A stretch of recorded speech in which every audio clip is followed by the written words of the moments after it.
This USA movement is just trying to bring us back to a generation that we fought so hard to overcome. Her message is a singular message. It is the Christian right. It is supporting MAGA. It is the ridiculous pageantry of Charlie Kirk. Erika Kirk is panicking right now, and it's clear she can no longer hide behind a smile, a carefully choreographed stage moment, or the lights of a TPUSA event. The backlash is intensifying with each passing day, and what was once subtle criticism has now exploded into a full-blown social media storm. Think about Erika Kirk. Erika Kirk? Oh. What do you think about Erika Kirk? Would I get sued? Throw it in the pile. Oh, of course you will. I don't want to say anything that's controversial. She did it, but I don't want. She was on it. Fans are officially turning on her, questioning her motives and openly criticizing not just Erika herself, but the organization she now leads in the wake of Charlie Kirk's death. Events that were once packed with enthusiastic supporters are now facing boycotts. Attendance is dropping and protests are following her everywhere she goes. The timing could not be worse. While the public attention is focused on her, people are digging deeper into her finances, her public behavior, and what she's been doing behind the scenes since Charlie passed away. The optics of her actions have amplified scrutiny tenfold. And then there's the leaked audio, a recording that didn't just fail to blow over, it exploded across the internet. In it, Erika could be heard smiling, laughing, and casually discussing merch sales and voter numbers during Charlie's memorial. For many, the moment was shocking. It was the breaking point that finally shattered the carefully crafted public image. Fans and critics alike began to voice what they had been thinking quietly for months. To them, this wasn't about values, faith, or honoring a legacy. It was about money first, image second, and everything else was a performance. I think we're at like over 200,000 for merch sales. Don't quote me on that because I think it just keeps like bumping up like.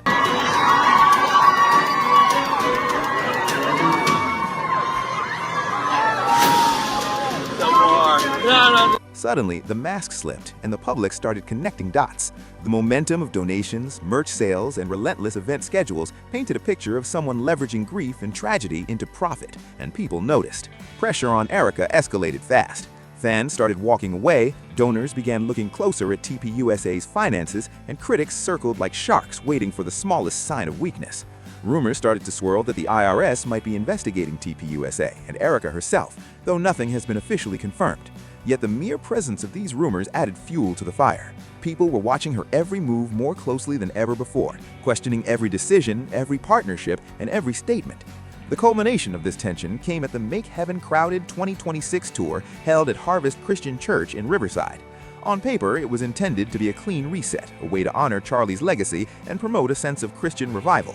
But the reality outside those doors couldn't have been more chaotic. Protesters numbering nearly 100 gathered, holding signs and chanting, making it abundantly clear that not everyone was buying into what was being presented inside. The issues were broad and intersecting. Some protesters were raising concerns about ICE policies and family separations, while others brought attention to the ongoing conflict in Gaza. And then there were the lawsuits surrounding Harvest Christian Fellowship Church and Pastor Greg Laurie, allegations that stretched all the way to Romania. It was a storm of public scrutiny, and Erika was at the center of it. Inside the church, Erika spoke about faith, revival, and spiritual unity, but outside, an entirely different narrative was unfolding. Instead of engaging with the concerns, Erika escalated tension by responding to anti-ICE protesters with the word demonic. Her choice of language was catastrophic. Calling these protesters demonic immediately added fuel to the fire, creating optics that were nearly impossible to recover from. People didn't just feel ignored, they felt insulted. They felt publicly shamed for expressing their beliefs and concerns. Critics and former supporters saw this as proof that Erika prioritized spectacle and crowd control over empathy, understanding, or honesty. As the pressure built, uncomfortable questions started rolling in. Observers began scrutinizing her finances, her rapid rise within TPUSA, and her relentless push for fundraising and merch sales. It was interesting because he asked her the question, do you think these protests are helping? Personally, I do not. I think it's demonic. Since Charlie's death, Erika had not only stepped into a leadership role, but also into a new financial reality. Life insurance payouts, massive donations, and high-profile fundraisers reportedly brought in tens of millions in just a short window. Reports suggest that public fundraising alone may have approached $10 million, while a major fundraiser promoted through Tucker Carlson's media brand brought in an additional $5 million. The speed and scale of these financial gains, combined with the high-profile events and relentless merchandising, were impossible to ignore. For critics, it became less about legality and more about optics.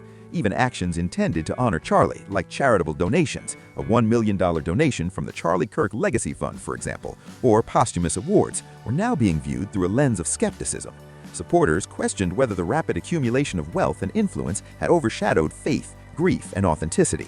Adding to the controversy, Erika was now managing multiple revenue streams and assets. She continued to receive royalties from Charlie's books and media projects, became CEO of TPUSA, and had stakes in for-profit ventures like Resolute Media Group, which runs The Charlie Kirk Show. All these factors created a perception, whether fair or not, that financial gain had taken priority over honoring Charlie's legacy or leading with authentic purpose. And then came the leaked audio. Just 2 weeks after Charlie passed, a recording surfaced of Erika discussing merch sales and voter registration during Charlie's memorial. Had over 275,000 people that attended, and stadium, overflow, Westgate, insane, you guys. And then it's at 100 million. We had thousands that were registered to vote. I think we're at like over 200,000 for merch sales. Don't quote me on that because I think it just keeps like bumping up. Her tone, upbeat and energized, shocked many. Instead of a somber reflection on grief or loss, the audio suggested a focus on metrics, impact, and performance. For supporters who expected sincerity, this was the final straw. The moment crystallized concerns that Erika's leadership style might be performative rather than genuine, and the internet noticed immediately. As the scrutiny mounted, former allies and supporters began to question the narrative surrounding TPUSA and Erika's role. People began asking why Charlie's parents weren't present at the memorial, why there was no unified front after his death, and why events seemed increasingly focused on spectacle rather than substance. These questions, once minor, now carried weight as the public began connecting the timing of events, fundraising efforts, and public messaging into a broader narrative. You guys, where were Charlie Kirk's parents during his memorial service? Like, I've been thinking about this for a couple of days, and I've been trying to look online. I'm like, no, I'm probably just missed it, right? Pressure also extended to public perception of grief. Watching Erika engage with crowds, being lifted into them, and moving quickly between high-energy events, some began to interpret these actions as performative rather than genuine mourning. Critics argued that her behavior felt more like a concert performance than an authentic response to loss. And as people dissected her intentions, the conversation quickly shifted to money versus purpose, authenticity versus performance, and public image versus private behavior. The combination of financial success, public scrutiny, leaked communications, and controversial statements created a perfect storm.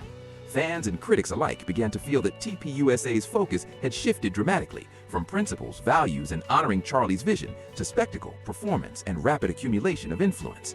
The stage was set for a reckoning, and the questions that were surfacing were only going to intensify in the coming weeks and months.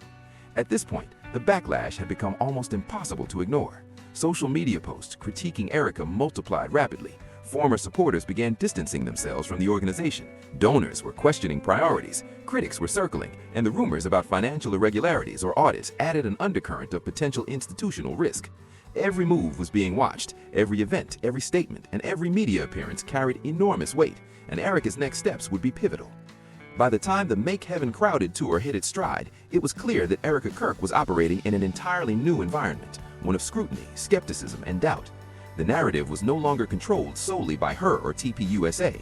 Instead, it had been taken over by the public, by online discourse, by protests, and by critics determined to question motives and intentions. The Kirk rabbit hole never ends. She has now began her speaking tour called Make Heaven Crowded with Pastor Greg Laurie, who is head of the Harvest Christian Fellowship Church. And Greg Laurie got hit with serious allegations and lawsuits, allegedly, including claims from survivors. And guess where?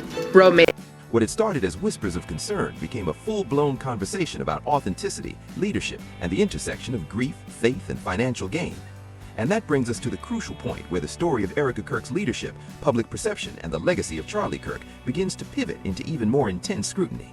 The leaked audio, the protests, and the financial transparency questions were not isolated incidents. They were signals that the public narrative had shifted, and TPUSA's reputation was now under a microscope like never before. At the end of this first chapter, we see the full complexity of the challenge facing Erika. She is no longer just a figure stepping into her late husband's role. She's at the center of a storm of public opinion, financial scrutiny, and moral debate. Every action, every word, and every event is being dissected and questioned. And as we move into part 2, the focus will turn to how this tension escalates, the cascading effects on TPUSA, and how Erika's decisions continue to shape and complicate the public narrative.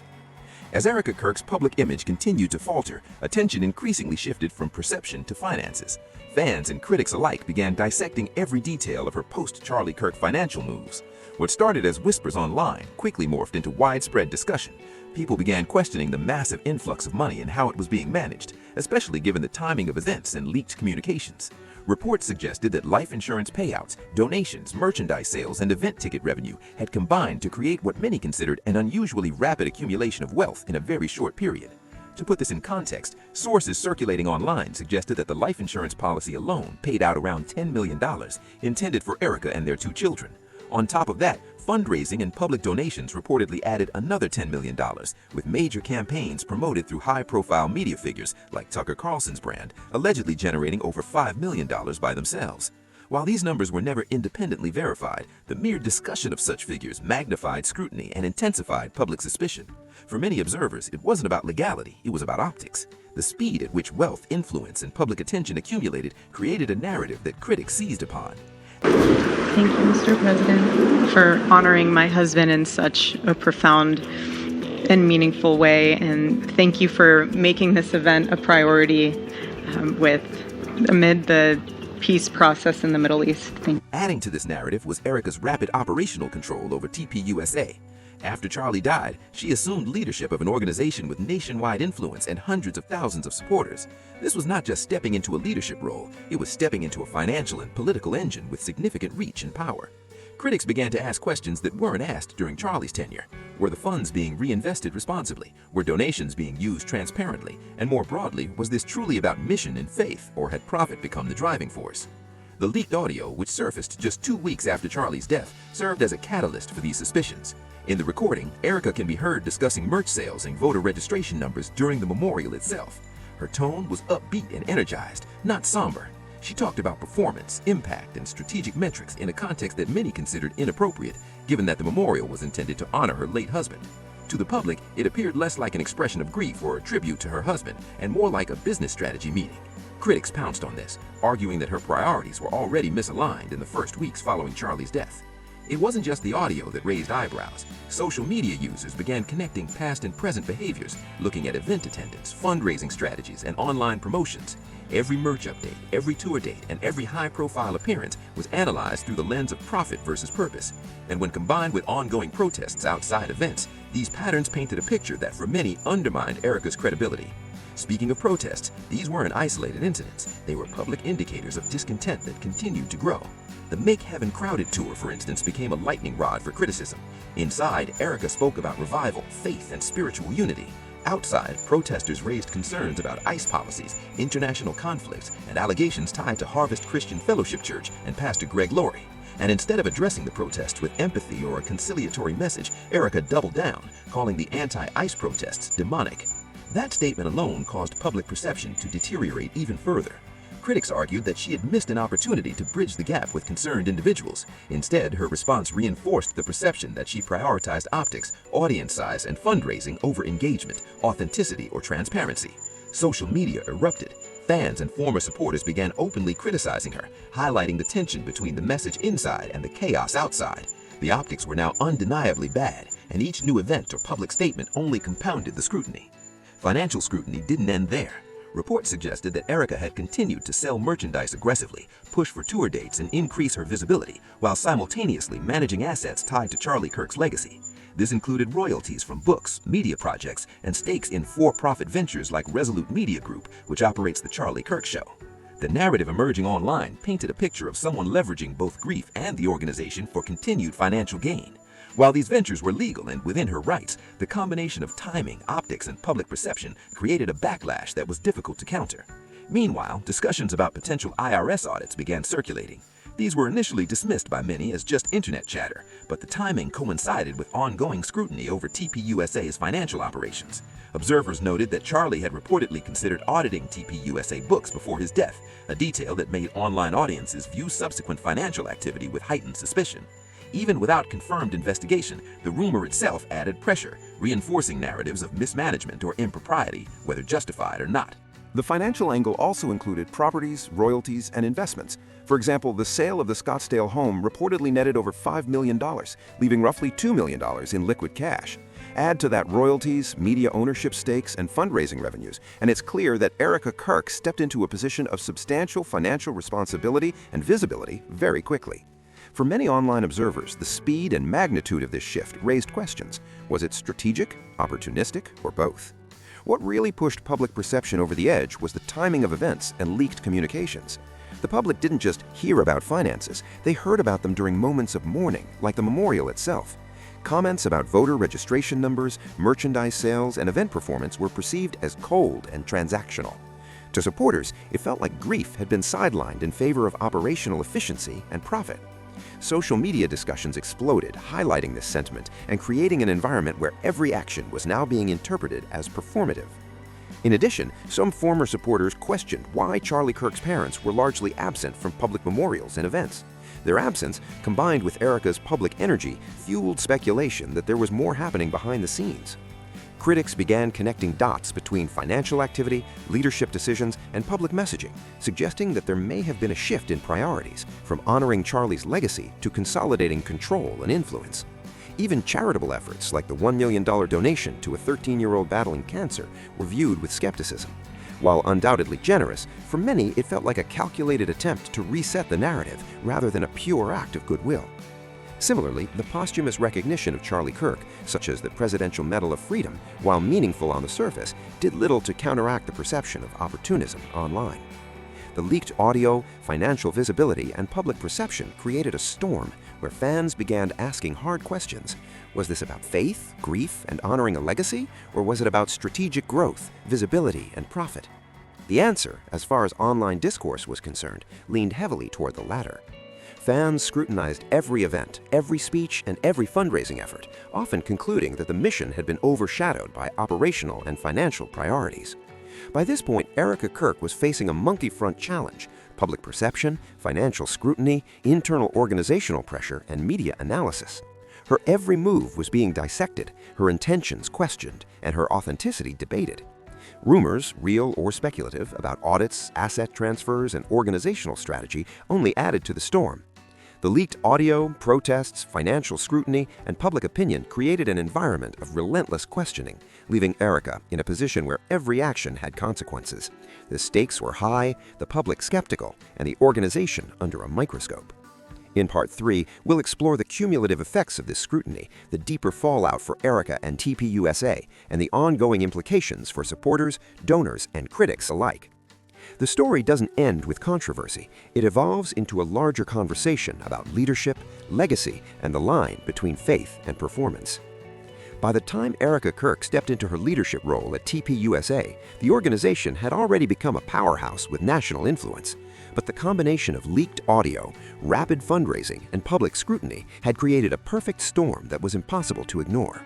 What started as a series of minor controversies evolved into a sustained narrative questioning Erika's priorities, authenticity, and motives. Fans, critics, and former supporters alike began asking the most critical questions. Is this really about faith, legacy, and principles, or has profit and performance eclipsed purpose? As Part 2 highlighted, the leaked audio during Charlie's memorial was a turning point. People heard her casually discussing merch sales and voter registration numbers while grieving, behavior that some saw as cold and opportunistic. While others tried to give her the benefit of the doubt, the optics alone were damaging. Social media erupted, fan loyalty eroded, and the narrative of Erika as a competent but compassionate successor was replaced by a more skeptical view of ambition, strategy, and financial calculation. Outside the church, protests continued to escalate. Nearly every major TPUSA event following the memorial faced public demonstrations. Protesters raised concerns about ICE policies, international conflicts, and allegations surrounding Harvest Christian Fellowship Church and Pastor Greg Laurie. Erika's response, calling anti-ICE protesters demonic, only added fuel to the fire. Critics argued that this reaction not only dismissed legitimate concerns, but also polarized supporters further. Instead of diffusing tension, her response solidified the perception that TPUSA had shifted from a values-based organization into one prioritizing optics and audience management. Financial scrutiny, of course, remained central to the discussion. Erika's leadership coincided with enormous inflows of cash, from life insurance payouts to high-profile donations and fundraising campaigns. The numbers were staggering: $10 million from insurance, another $10 million from donations, and millions more from media-promoted fundraisers. Coupled with royalties from Charlie's books, stakes in Resolute Media Group, and her CEO salary, the scale of financial activity drew relentless public attention. Even when some reports were proven false or based on speculation, the damage was done. The optics alone created questions about whether profit had become the driving force behind TPUSA's actions. In addition to financial scrutiny, many began questioning the role of grief and authenticity in Erika's leadership. Public appearances at memorials and high-energy events were dissected online. Critics argued that being lifted and tossed into crowds felt more like a concert performance than a genuine expression of mourning. This perception, combined with aggressive fundraising strategies, reinforced the narrative of performance over sincerity. Supporters began questioning whether Erika's actions were motivated by faith and legacy or by the organizational and personal gains that accompanied her new role. The leaked audio also revealed another layer of controversy: strategic planning in the immediate aftermath of grief. Discussing voter registration numbers and merchandising during a memorial moment shocked many. For some, it indicated a misalignment between her public messaging and her personal priorities. Critics argued that this focus on operational metrics during a moment of mourning sent a signal that her primary concern was the continuation of TPUSA's influence and financial growth, rather than honoring Charlie's legacy. As this narrative developed, supporters began revisiting past decisions and events, searching for patterns. The absence of Charlie's parents during memorials, the silence in the public sphere immediately after his death, and the intensity of fundraising efforts all contributed to a perception that things were being controlled for strategic purposes. While the charitable acts, like donations to a 13-year-old battling cancer, were real and meaningful, they were now interpreted through the lens of timing and public perception, rather than purely as acts of goodwill. Even legal and regulatory scrutiny became part of the conversation. Rumors of IRS audits and calls for organizational transparency, while never confirmed, added to the pressure. In the eyes of critics, this suggested that the rapid financial growth and operational shifts were being closely observed by outsiders, reinforcing concerns that TPUSA and Erika's leadership were under more scrutiny than ever before. By mid-2026, the long-term consequences of these controversies were starting to manifest. Attendance at TPUSA events showed variability. Some locations were met with enthusiasm, while others faced protests and declining ticket sales. Public discourse surrounding the organization and Erika's leadership became polarized. Some saw her as a determined and capable successor, navigating an unprecedented situation with speed and efficiency. Others perceived her as opportunistic, leveraging tragedy for personal gain and prioritizing optics and revenue over values and faith. Social media became a battleground of narratives. Former supporters voiced disappointment and disillusionment online, criticizing the apparent performance of grief and faith. Critics repeatedly emphasized the leaked audio and the rapid monetization of memorials as evidence that Erika had lost touch with the emotional core of her leadership. Meanwhile, loyal supporters defended her actions, citing the challenges of stepping into a leadership role after a spouse's death and the necessity of maintaining organizational stability. The result was a highly charged environment where every event, comment, and fundraiser was magnified, analyzed, and debated. Adding to the complexity was the evolving relationship between Erika and TPUSA's broader network. Internally, staff and volunteers began questioning priorities. Donors and supporters were increasingly cautious, with some reducing contributions or withdrawing entirely. Meanwhile, critics and observers outside the organization scrutinized every move, from financial filings to event promotions, reinforcing a climate where transparency, or the perception thereof, was now a central concern. The tension between faith, grief, and financial responsibility remained a dominant theme. For Erika, the challenge was twofold: managing the operational demands of TPUSA while simultaneously responding to public perception, protests, and criticism. The balance between authenticity and efficiency became increasingly difficult, and every decision was subject to scrutiny. Public perception, often magnified by social media, created pressure points that Erika could not easily control. Every fundraising campaign, every tour date, and every media appearance became a focal point for speculation about priorities, values, and intentions. By the end of 2026, the narrative surrounding Erika Kirk had solidified in the public consciousness. Critics, former supporters, and independent observers alike viewed her leadership through a lens of skepticism. While her intentions may have included honoring Charlie's legacy, the combination of leaked audio, public protests, financial scrutiny, and controversial statements created a reality where perception often outweighed intent. The lessons here are clear. Public perception, especially in an era of viral media and relentless scrutiny, can amplify small missteps into enduring narratives. What's especially striking is how quickly this environment developed. From the immediate aftermath of Charlie's death to the memorial, the leaked audio, and the early stages of the Make Heaven Crowded tour, the timeline was compressed. Public attention was intense, and scrutiny was magnified because events, finances, and communications unfolded almost simultaneously. In such a high-pressure environment, every action, word, and decision had immediate consequences for public perception, organizational stability, and Erika's credibility. Looking forward, the question becomes whether Erika Kirk can stabilize TPUSA's public image while maintaining operational efficiency. The organization itself is at a crossroads, with supporters, donors, and critics all weighing in on its future trajectory. Will transparency, public engagement, and authentic communication win back trust?